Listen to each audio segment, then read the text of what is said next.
নমস্কাৰ প্ৰিয় দৰ্শকসকল, আজি আমি পাকঘৰত ব্যৱহাৰ কৰা কিছুমান শাকৰ ইংৰাজী নামৰ বিষয়ে শিকো আহক।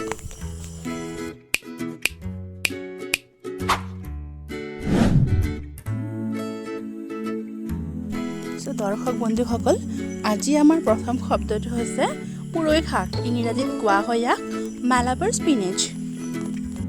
মালাবাৰ স্পিনেচ। ৰঙা মৰিচা শাক খায়নে বাৰু আপোনালোকে?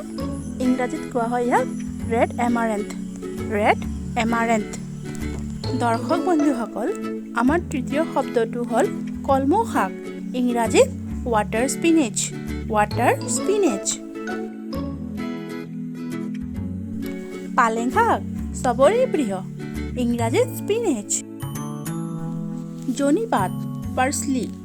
পাৰ্সলি। আঞ্জা, তৰকাৰীত, দালিত সাধাৰণতে মছলা হিচাপে ব্যৱহাৰ কৰা হয়। বৰ মানিমুনি, ইয়াক সাধাৰণতে ঔষধ হিচাপে ব্যৱহাৰ কৰা হয়। ইংৰাজীত ইয়াক ইণ্ডিয়ান পেনিয়ৰ্ড বুলি কোৱা হয়। ইণ্ডিয়ান পেনিয়ৰ্ড। ইণ্ডিয়ান পেনিয়ৰ্ড। কলা কচু খাবলৈ খুবেই টেষ্টি।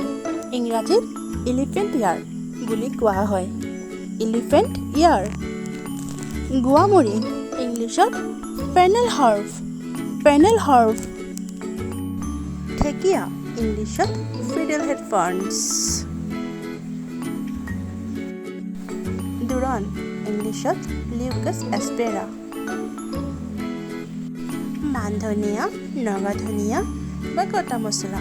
ইংলিছত কোৱা হয় লং কৰিয়েণ্ডাৰ।